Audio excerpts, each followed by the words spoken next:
ब्रह्मस्वरूपं मध्याह्ने तु महेश्वरः सायंकाले तु स्वयं विष्णुः त्रयामूर्ति दिवाकरः।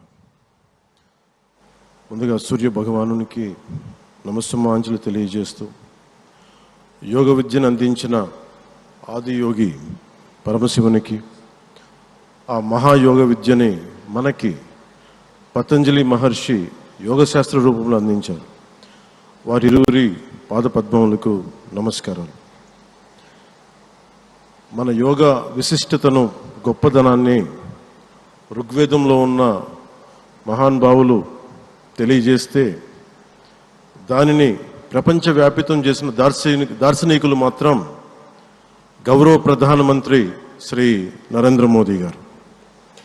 భారతీయ సనాతన ధర్మం తాలూకు విశిష్టతను యోగా ద్వారా విశ్వవ్యాపితం చేసిన ఘనత ఆయన సొంతం.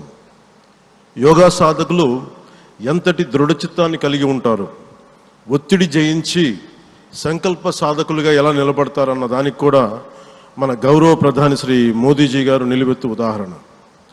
ప్రపంచ యోగా దినోత్సవం యావత్ భారతవానికి భారతీయులకి దక్కిన గౌరవం. సరిగ్గా ఒక 2014లో అప్పుడే ఐక్యరాజ్య సమితిలో గౌరవ ప్రధానమంత్రి మోదీ గారు ప్రవేశపెట్టినప్పుడు దాదాపు 177 దేశాలు ఈ రెజల్యూషన్కి మద్దతు పలికినాయి.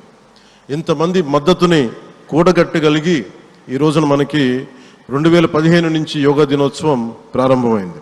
ఈ రోజున గౌరవ ప్రధానమంత్రి మోదీజీ గారి పిలుపు మేరకు మనం మొదట విశాఖ 11వ యోగా దినోత్సవ సంబరాలకు వేదిక అయింది.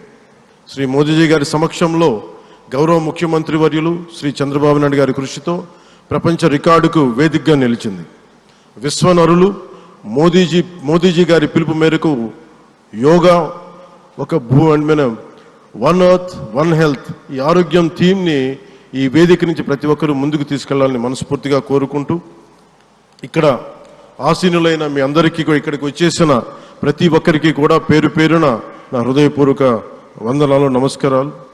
అలాగే గౌరవనీయులైన గవర్నర్ గారి శ్రీ అబ్దుల్ నజీర్ జీ గారికి, గౌరవ ముఖ్యమంత్రి శ్రీ నారా చంద్రబాబు నాయుడు గారికి, civil aviation minister Kinjarapu Rammohan Naidu గారికి, అలాగే మనకి Ayush minister of state independent charge Shri Prataprao Jadhav గారికి, అలాగే వేదిక పైన ఉన్న ప్రతి ఒక్కరికి, గౌరవ కేంద్ర మంత్రివర్యులకి, రాష్ట్ర మంత్రివర్యులకి, ప్రతి ఒక్కరికి పేరు పేరున ధన్యవాదాలు తెలియజేసుకుంటూ సెలవు తీసుకున్నాను. జయ భారత్.